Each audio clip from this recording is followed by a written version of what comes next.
Olá! Você sabe o que é o fascismo, o totalitarismo ou o que caracteriza uma ditadura? No vídeo de hoje nós vamos falar de uma vez por todas o que significa cada uma dessas coisas e o que isso influencia até os dias de hoje. Muito bem, meus amigos e minhas amigas, mais um episódio aqui do seu canal Quarentena, o seu canal de notícias e entretenimento. Se bem que em alguns dos nossos últimos vídeos a gente só está dando notícia ali em cima das atualizações ali do governo, né? E não são poucas. Mas ainda vai dar dicas de entretenimento? Sim, claro que sim, toda semana. Inclusive, nesse vídeo aqui tem muita dica de entretenimento. Mas esse vídeo de hoje, galera, esse vídeo aqui que vocês estão vendo é um vídeo especial, porque nós vamos destrinchar mesmo ali historicamente e com convidados especiais aqui dentro desse episódio de hoje, o que é o fascismo e as suas ramificações, né? O que a partir do fascismo foi surgindo em termos de pensamento e até outros movimentos. Então fica aí, te ajeita, te acomoda ali, fica confortável que esse vídeo vai ser um pouquinho mais longo, mas vai valer a pena, Serve até para você, garotinho que vai fazer o Enem esse ano, não sei como é que vai ser com relação a toda essa questão aí do Covid, mas também é uma pauta muito boa para isso. Se bem, né, que com esse governo não sei se tocaria nesse tipo de assunto ali em plena prova do Enem, né, mas tudo bem. Sempre é bom ficar por dentro de como as coisas realmente são. Então, fascismo, totalitarismo, o que faz de um governo uma ditadura? E o que faz um cidadão que se considera um cidadão de bem simpatizar com uma dessas categorias aí de governo? Basicamente, uma das principais características do fascismo é a concentração de poder em um único líder. E esse líder praticamente não precisa ali pedir opinião para ninguém, muito menos ali da aprovação de algum congresso, alguma coisa assim do tipo. Ele só manda, simplesmente manda, a palavra dele é lei. Então, esquece democracia, esquece voto, esquece aí a sua opinião como cidadão, esquece tudo isso. Uma outra grande característica aí do regime fascista é a exaltação do nacionalismo. E quando eu digo isso, eu não quero dizer só ser patriota, não. Eu quero dizer aquela pessoa que exalta de uma forma altamente exagerada a sua nação dentro dos simbolismos, dentro das cores da bandeira e diminuem outros países ali se achando superior. Principalmente países mais pobres e principalmente países mais pobres que têm imigrantes ali que vêm para o seu próprio país. Um outro exemplo ali de governo fascista é que tem em todos eles a característica de abominar qualquer tipo de liberdade de imprensa, liberdade de expressão.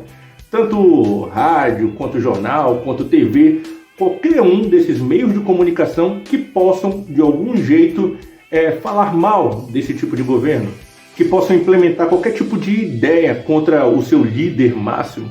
Quando um governo fascista consegue ali se implementar de verdade no poder, uma das primeiras atitudes que ele faz é o quê? É a censura. Ele passa a controlar todo tipo de informação que vai sair com relação às coisas que vão falar sobre esse próprio governo, passando só coisas positivas ali para a população, causando uma falsa impressão de que está tudo certo, está tudo normal, está tudo bom, está tudo numa crescente. Então é isso, o fascismo, o fascista, ele odeia tudo e todos que falem mal ali do seu governo, do seu regime ou do seu líder, né? Que eles têm verdadeira adoração ali pelo seu líder. Então quem falar mal deles, eles têm verdadeiro ódio. Principalmente ali, se for alguém ali com o microfone na mão, alguém que tenha algum poder ali de influência. Então, os adoradores desse tipo de regime são capazes de fazer até atitudes como essa aí, ó.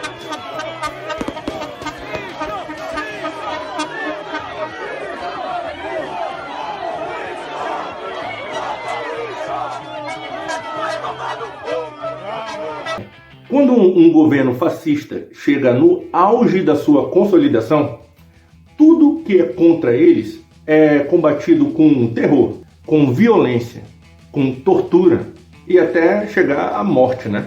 Outro ponto do fascismo é convencer aquela população de que através dos seus símbolos e através do seu líder, eles são a única salvação para aquele período ali nebuloso que aquela nação está.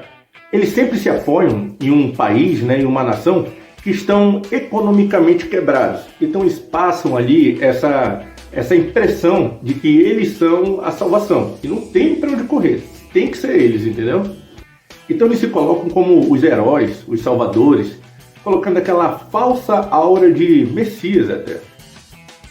Então o gado, quer dizer, o povo, altamente influenciado por esse sentimento, logo se vê envolto de um sentimento muito parecido com a paixão. Não tem? Quando você, quando a gente está apaixonado, né? Danado para acontecer, meio mundo de merda, né? Tá todo mundo falando ali que talvez a pessoa não preste e tudo mais, mas você está apaixonado. Então, você está vendo tudo com outros olhos ali.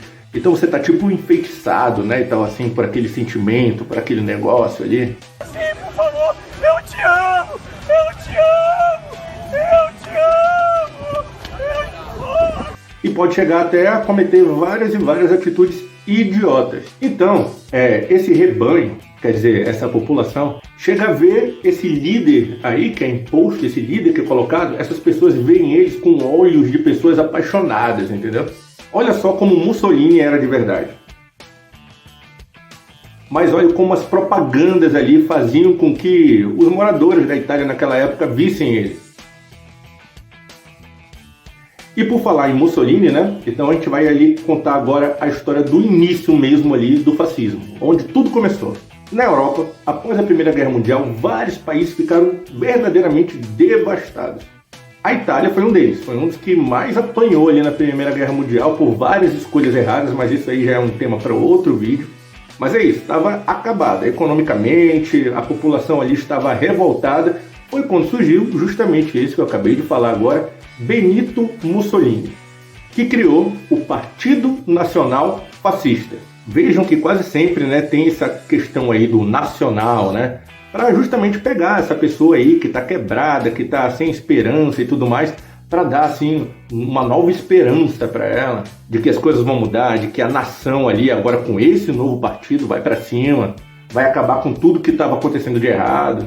Em um evento conhecido como Marcha para Roma, Mussolini liderou ali todo mundo ali que também era simpatizante, todo mundo que era integrante ali dessa nova onda, né, desse novo movimento chamado de fascismo, e mostrou todo o seu poder, tanto na questão armada, e incitou o povo, né, de que o rei vigente ali da época na Itália, era um dos principais ali fatores de tudo que estava acontecendo de errado. O rei, então ali acuado, né, fez o quê? Chamou Mussolini para ser o primeiro-ministro da Itália. Daí pronto, né? Deu o poder na mão do cara. Daí rapidamente ele fez umas eleições ali, né? Meio conturbadas. E o Partido Nacional Fascista ficou ali com um número superior de integrantes ali no parlamento. E em 1924, a maioria ali no Congresso, né? Eles iniciaram a ditadura fascista italiana. E o que foi que aconteceu a partir daí? A censura total aos meios de comunicação, uma verdadeira caça às bruxas aos demais partidos que existiam ali. Eles acabaram com a concorrência e eles proporcionaram uma verdadeira extinção de todos os outros partidos. A partir desse momento só existia o Partido Fascista. O Estado passou a controlar 100% da economia, 100% ali, era o poder único, era o Estado em cima da economia e, consequentemente, de tudo que ia acontecendo com relação a isso ao restante do país.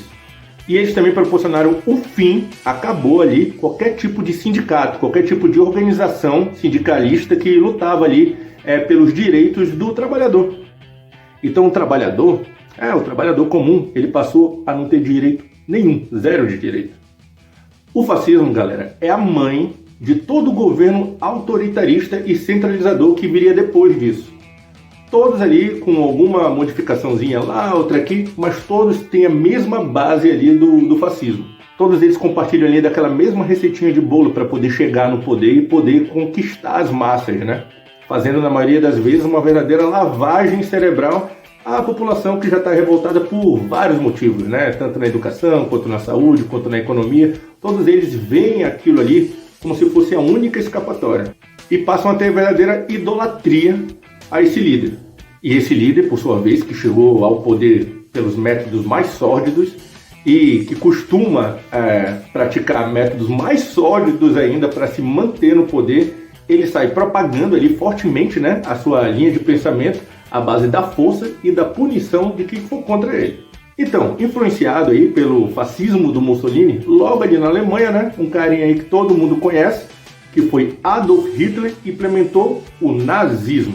Ele só pegou o fascismo ali, mudou de nome, colocou mais algumas outras características ali, que ele sacava bem essa questão ali dos simbolismos. Foi quase um Ctrl-C, Ctrl-V ali do Hitler. Mas ele não ficou só na cópia não também, ele deu um plus, ele colocou mais algumas coisas ali, viu? Uma das coisas que a gente pode colocar aqui, né, que foi um diferencial do nazismo para o fascismo, porque como a gente acabou de dizer, o Hitler copiou praticamente tudo, foi a criação, a partir aí do Partido Nazista, da raça ariana, que nada mais era do que o ideal de superioridade racial. Ele passou a fazer com que os seus seguidores ali, os alemães, eles acreditassem que eles ali, biologicamente, só pelo fato de serem alemães, eles eram superiores a todo o resto da população do mundo. O que é muito louco, né, pra gente pensar, porque o Hitler nem alemão era, ele era austríaco. Então ele fez todo mundo ali crer piamente que tipo assim, não, nós somos os melhores, nós somos a raça ariana. E esse sentimento colocado ali na cabeça daquele povo que tinha acabado de perder uma guerra, que viu o país sendo devastado, isso dali foi se espalhando com uma força, com um sentimento de tipo, não, agora nós demos a volta por cima, nós somos a raça superior. Ele manipulou simplesmente uma nação inteira. E historicamente, galera, o povo que está desesperado e tal ali, atrás de uma salvação, o povo costuma fazer umas cagadas ali que eu vou te contar, viu? Então, com essa forte aceitação popular ali, o país inteiro ali, gritando o nome do Hitler e tudo mais, ele se tornou chanceler da Alemanha.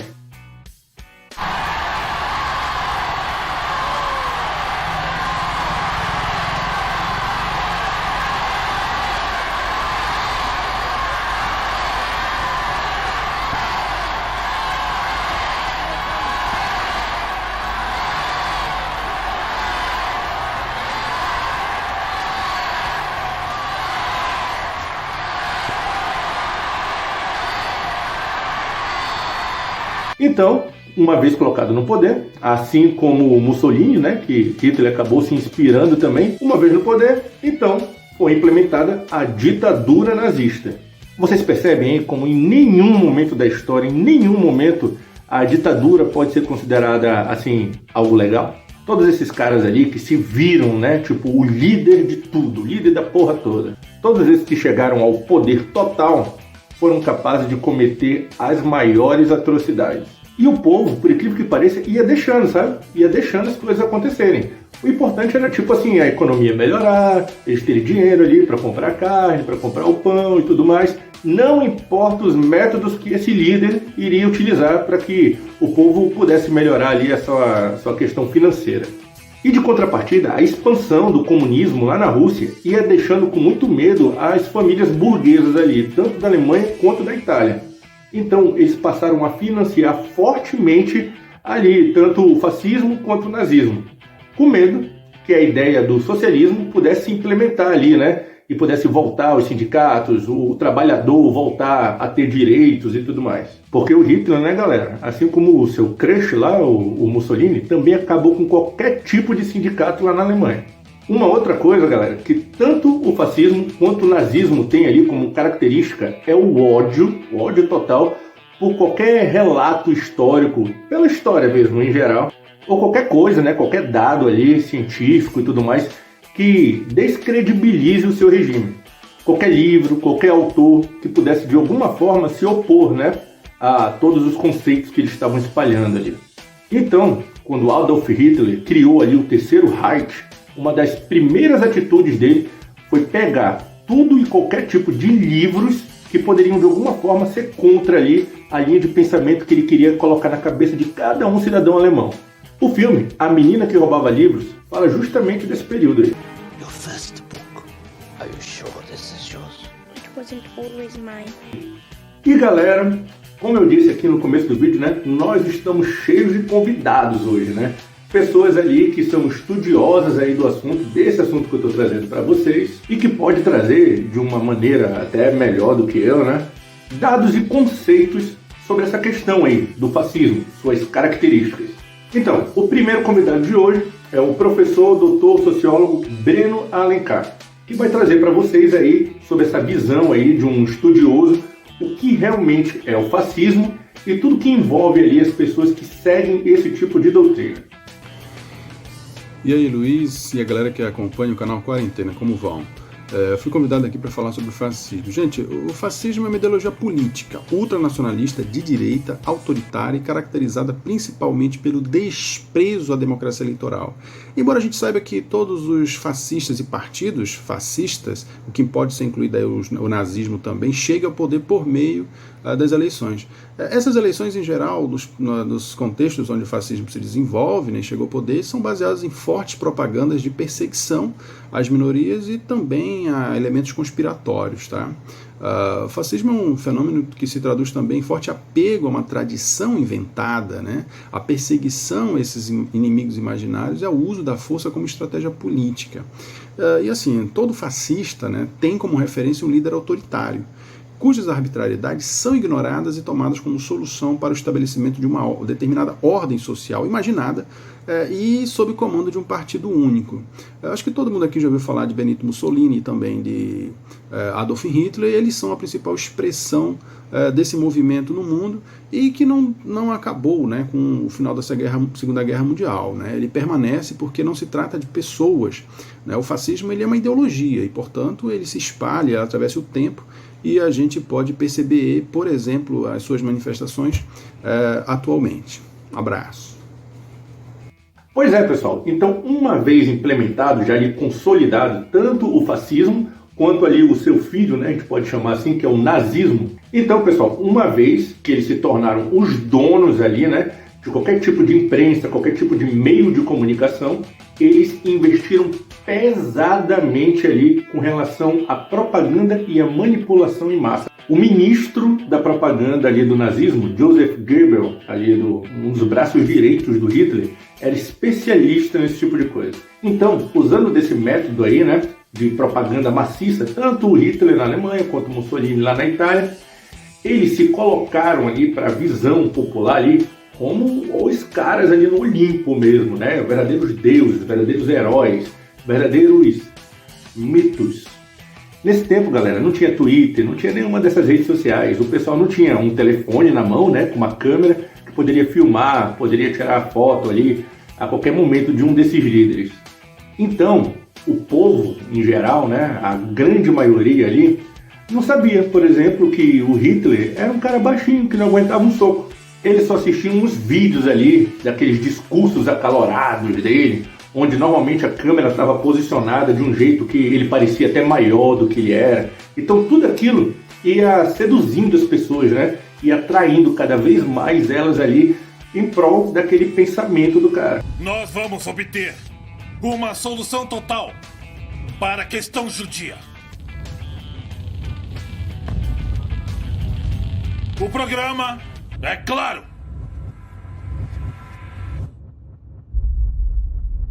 Trata-se de total separação, total segregação.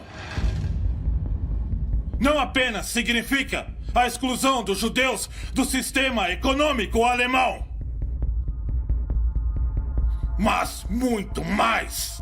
E eu não disse para vocês que esses regimes totalitaristas, eles exterminam, ou pelo menos fazem o possível para exterminar qualquer tipo de ameaça para a totalidade ali do poder deles? E foi isso que o Hitler fez ali com seus campos de concentração, onde, galera, ele mandou matar ali, no intermédio dele, houveram mais de 20 milhões de mortes. 20 milhões de mortes, galera. Sabe o que é 20 milhões de mortes? Mais de 20, na verdade. Em sua maioria, né, judeus, mas todo tipo de minoria, todos aqueles que não faziam parte ali, né, da dita raça ariana, também foram vítimas ali desse holocausto. Para você ter uma ideia, até os deficientes físicos foram juntos aí, né, nessa maré aí de tortura, de sangue, de morte, porque o Hitler, ele não queria que, por exemplo, pessoas fracas, pessoas ali que não tivessem alguma parte do corpo, alguma deformidade, né, assim, tudo mais, que não tivesse sido por meio de guerras ali, por ter lutado pelo nazismo, ele não queria esse tipo de gente, por exemplo, pessoas com problemas mentais e tudo mais, ali, circulando no meio ali dos arianos, dos supremos, entendeu? Um desses campos de concentração mais famosos que teve foi Auschwitz, que está retratado, inclusive, num filme muito bom chamado O Menino do Pijama Listrado. Filme ali derivado do livro com o mesmo nome.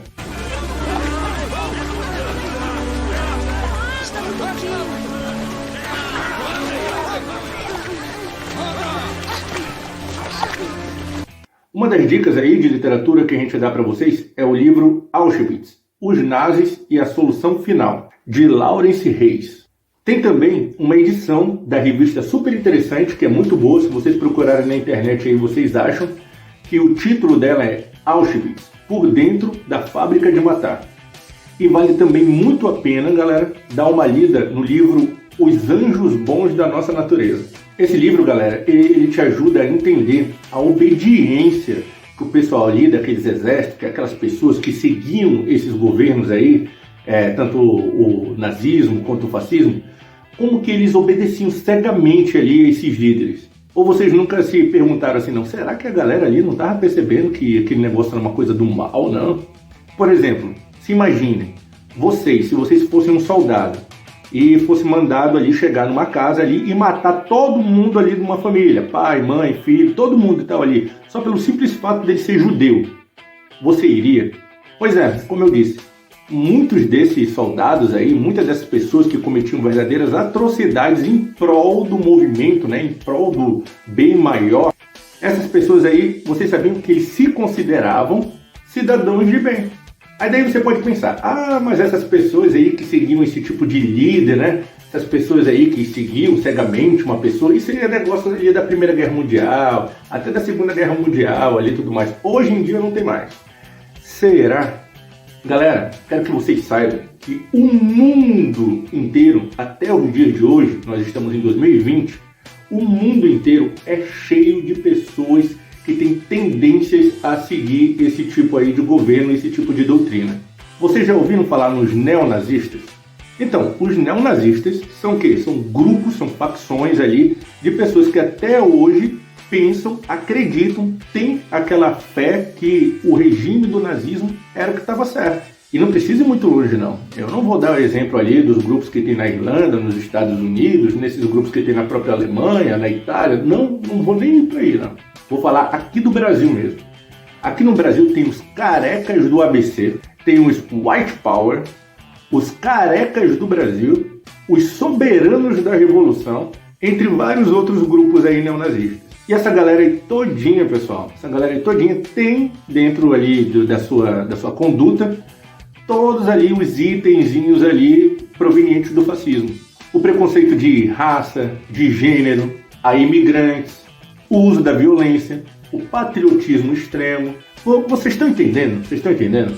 São pessoas que acreditam que Hitler, que Mussolini estavam certos. E essas pessoas, galera, elas estão ali no meio de nós.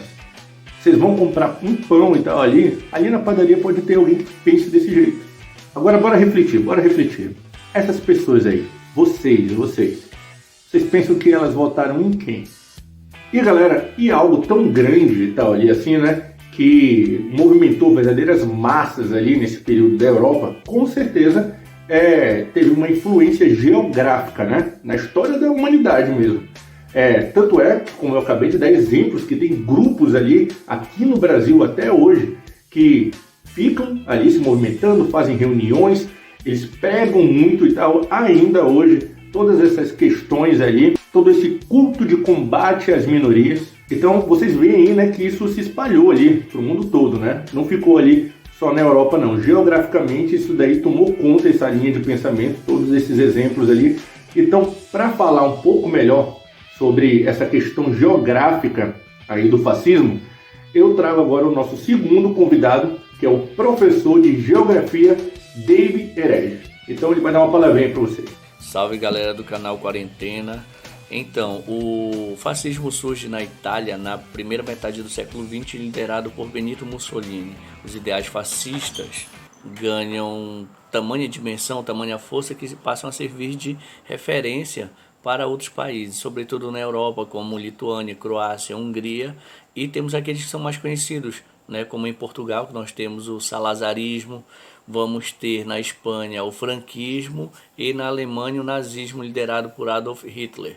E se pensarmos que essas referências podem ou puderam atravessar até os oceanos naquele período. Na década de 30, aqui no Brasil, nós tivemos um movimento conhecido como movimento integralista, né, que era tido como também fascista.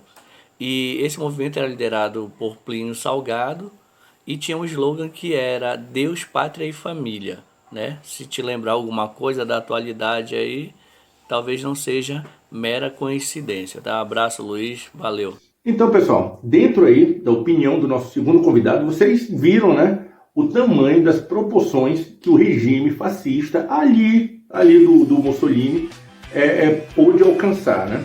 E essa ideia governamental se propagou, né? Se propagou. O nazismo, como eu disse aqui nesse vídeo inteiro, foi um reflexo disso. E nós tivemos, inclusive, aqui no nosso país, o nosso exemplo de ditadura, né? Que era basicamente tudo isso que eu falei aqui. Então, a gente vai fazer essa ponte aí, né? Com o professor de História, o nosso terceiro convidado aqui, Alessandro Antero. Diga lá, Alessandro. Fala, galera do canal Quarentena. Então, vamos falar sobre os regimes totalitários. Gente, esses regimes eles são delimitados historicamente no período entre guerras, principalmente o fascismo italiano e o nazismo alemão. Contudo, o discurso fascista, ele vai exceder esse período histórico e é possível fazer um elo contemporâneo muito forte. O filósofo Theodor Adorno ele afirmou que todo ser humano é um fascista em potencial. Isso até parece exagero, mas se a gente for analisar como foi que esses regimes chegaram ao poder, o discurso simplório e a multidão que eles conseguiram envolver foi o cidadão comum, o cidadão simples. E como isso foi possível? A filósofa Hannah Arendt, ela cunhou um termo chamado a banalização do mal.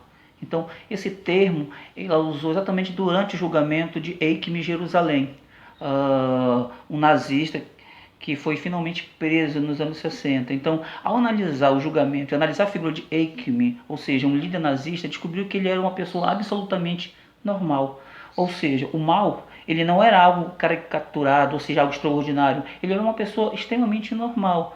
Então, o principal discurso fascista, aquele discurso de dominação que tenta homogeneizar, ou seja, quem era a pessoa dita normal, branca, caucasiana, cristã, então heterossexual. Então esse discurso simplório é que foi os fundamentos. E é claro, principalmente o discurso de violência, o discurso extremista, aquele discurso que traz nós e eles.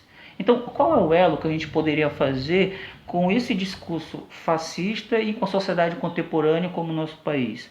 Gente, primeiro que a relação que a gente pode fazer entre o contexto político do nosso país e a Alemanha nazista principalmente não é em relação aos campos de concentração ou a perseguição dos judeus. A gente pode fazer um elo exatamente no discurso de violência, na naturalização e o discurso cada vez mais radical.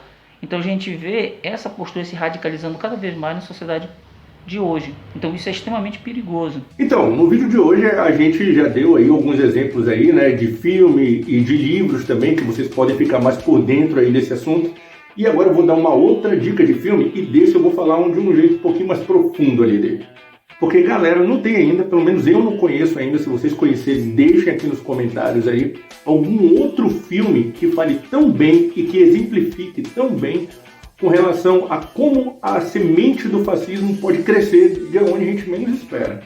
Eu tô falando, galera, do filme alemão de 2008, A Onda.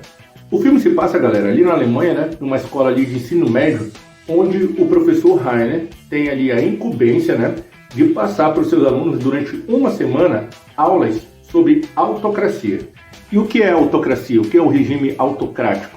Nada mais é que quando o governo ali se constitui de um líder que tem o poder total, né? Tem o poder geral ali, ou seja, uma ditadura. Daí alguns alunos até questionam ele, né, com essa mesma fala aqui que eu já disse, que algumas pessoas pensam, né, que esse tipo de governo, principalmente lá na Alemanha, depois de tudo que já aconteceu, né, é impossível esse tipo de governo ser instaurado novamente.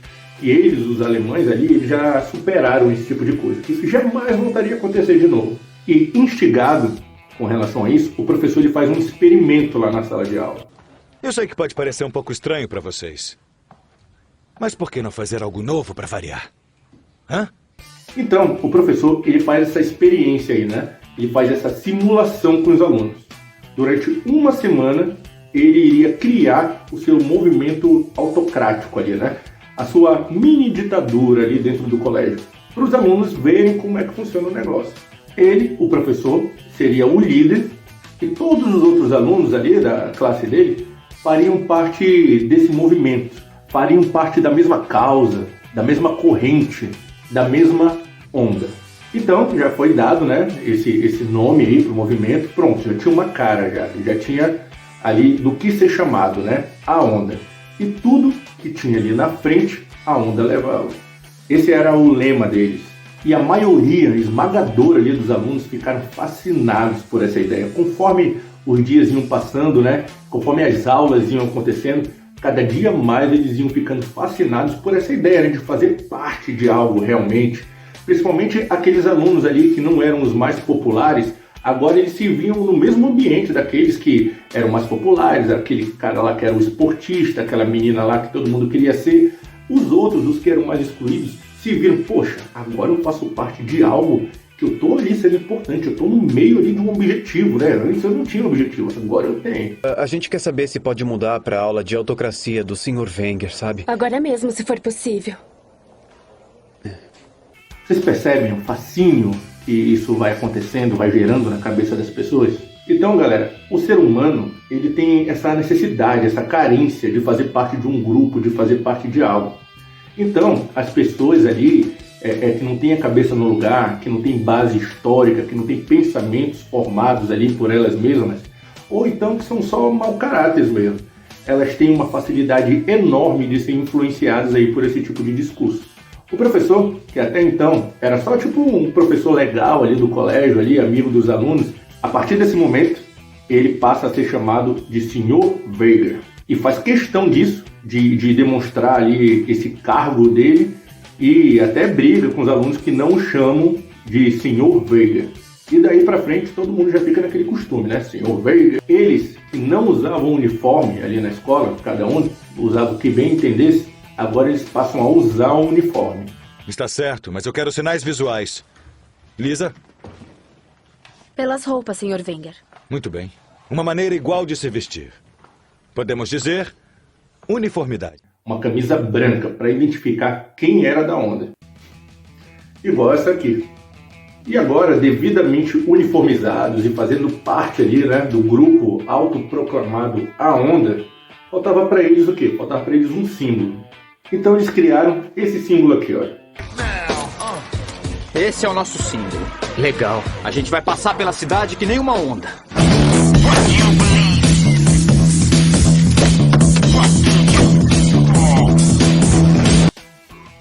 Então agora, com um líder, devidamente uniformizados, com um símbolo, faltava um comprimento.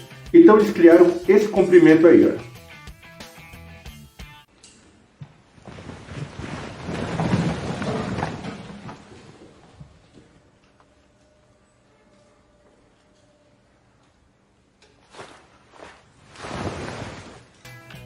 Sacaram ali que todo regime fascista prega ali por essa falsa ordem, essa falsa uniformidade, né? Esse simbolismo aí, essa questão ali bem militar mesmo. Só que, pessoal, essa experiência aí do professor acabou acontecendo o quê? Acabou saindo de controle. Saiu ali daquele ambiente ali, só daquela sala de aula. Até o próprio professor, que no início do filme usava a camisa do Ramones e tudo mais, gostava de rock, tinha tendências ali ao anarquismo, tanto é que ele queria, na verdade, dar aula sobre o anarquismo. Só que essa aula já tinha sido dada para outro professor ministrar. Até esse professor, que não tinha nada a ver com essa questão aí de ditadura e tudo mais, ele era até contra, até ele foi seduzido aí por essa questão aí do fascismo. Quando ele viu, né, que os integrantes ali da onda tinham uma verdadeira adoração por ele. Aquilo ali encheu o ego dele e ele foi, até sem querer, fazendo parte ali de tudo aquilo. E a onda? O que é que tem a onda? O senhor vai deixar isso continuar? Você vai desistir tão facilmente, é? Só falta mais um dia e a gente vai ver isso acabar juntos. E sem camisas brancas. Desculpa, Sr. Heine, mas eu acho que isso foi um grande erro. Tá fora de controle. Tudo bem. Então vai ter que mudar de sala.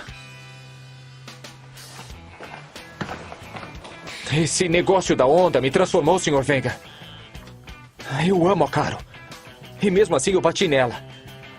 Essa pseudodisciplina, ela é totalmente fascista. E como eu disse, as coisas realmente saíram de controle. Saíram ali dos portões da escola e foram ali para a rua mesmo. E quando o professor viu aquilo que tinha se tornado, né? Viu que o negócio estava muito além ali do que ele estava imaginando, ele quis parar com a onda. Só que já era tarde demais.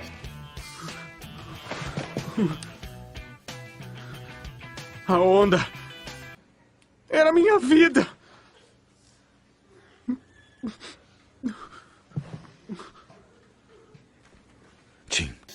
Ah, mas isso é filme. Galera, isso foi baseado numa história real. Só não aconteceu na Alemanha. Aconteceu nos Estados Unidos, na Califórnia, em um colégio ali da cidade de Palo Alto, onde o professor fez dessa mesma maneira essa experiência aí, né? Essa simulação ali de regime totalitarista, ali de regime ditatorial com seus alunos.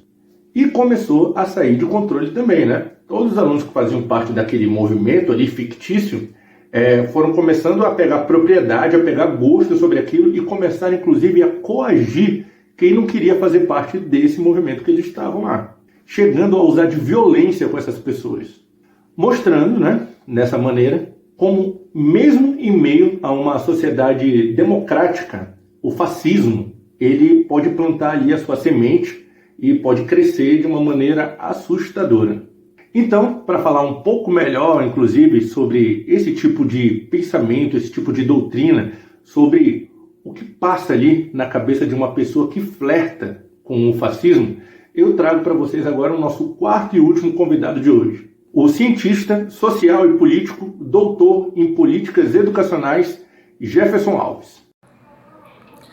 Olá, Luiz, tudo bem?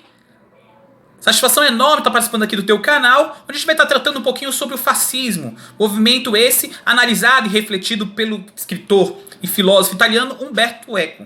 Segundo esse pensador, o fascismo possui 11 características, a gente vai estar tratando aqui algumas dessas características. Não vamos tratar de todas, mas algumas que estão aí na ordem do dia. A primeira significa uma repulsa a tudo aquilo que é moderno. Inclusive a ciência moderna, né? A ciência moderna lá do século XV, século XVI, e que hoje há um processo de rejeição, ou melhor dizendo, de negação de tudo aquilo que é científico. Chegamos à beira de nós negarmos tudo aquilo que vem do conhecimento científico. Um outro aspecto ligado à modernidade, agora do século XVIII, com a Revolução Francesa, é repulsar, é eugenizar tudo aquilo que se refere a direito de homens e mulheres. Por isso, há essa negação sempre dos direitos humanos. Bom, uma outra característica se refere ao agir pelo agir, ou seja, a ação está acima do pensar. E aí, o que nós temos percebido, visto no Brasil nos últimos tempos? É justamente uma perseguição a tudo aquilo que promove a cultura. É perseguição a atores de teatro, aos artistas de TV, artistas de cinema, né? Então, tudo aquilo que promove a cultura vem aí de uma perseguição feroz desse movimento. O outro aspecto se refere justamente a uma xenofobia e racismo. É isso mesmo, né? O ódio ao imigrante, o ódio a índio, o ódio a negro também caracteriza muito esse movimento. E aí, uma outra característica do movimento fascista é justamente para onde ou para quem vai o discurso, para onde está direcionado. E aí você tem um discurso direcionado às classes mais pobres e também a uma classe média frustrada. Por fim, nós temos aí o nacionalismo, né, o heroísmo e o culto à morte como aspectos dessas características do fascismo. E a gente pode explicar um a um. Nacionalismo, movimento tem que ter a bandeira, tem que ter o verde e amarelo, tem que ter a pátria acima de tudo. O heroísmo, você precisa ter um herói, o herói precisa ser o líder. E o culto à morte significa ou você morre pelo país ou você morre por esse líder. E assim você tem um movimento que procura negar tudo aquilo com base científica e simplesmente acreditar em tudo aquilo que vem da boca do seu líder. São os tempos que nós vivemos em termos de Brasil, infelizmente. Então, pessoal, esse foi o seu episódio de hoje do seu canal Quarentena, seu canal de dicas de entretenimento e de notícias também. Hoje foi um episódio todo especial aí pra vocês. Vocês viram, né? Que o trabalho aqui, rapaz, o negócio aqui não para não. E no episódio de hoje, né? Nós trouxemos para vocês todo um apanhado de informações sobre o que realmente é o fascismo. Porque quando alguém perguntar aí pra vocês, já que essa palavra tá aí na moda, né? Então vocês já terem base para responder. Vocês viram, né? Que a gente trouxe aí uma sequência ali de convidados especialíssimos ali, todos eles com alto embasamento sobre esse assunto. Porque aqui assim, aqui o canal tá ficando cada episódio melhor, cada episódio mais embasado, cada episódio mais sólido, isso para trazer todo tipo de informação para você. Então, de contrapartida, o que eu quero que você faça, hein? O que eu quero que você faça? Espera aí. Agora sim, bem melhor. Nunca gostei de usar uniforme nem na escola. Então, como é que você ajuda o canal a crescer cada vez mais, hein? Se inscrevendo aqui embaixo, caso você não seja inscrito ainda no canal. E galera, é muito importante que vocês deem um joinha, deem um like ali, porque assim o nosso vídeo aqui, o vídeo do canal, ele vai sendo mostrado para outras pessoas também como opção ali quando elas entram no YouTube. E também ajudaria demais se vocês divulgassem esse vídeo aqui nas suas redes sociais, ali no seu Facebook, ali naquele seu grupo ali, né, do WhatsApp também. Então, né, eu conto com essa parceria aí de vocês. Por hoje é só. Valeu, falou, até mais.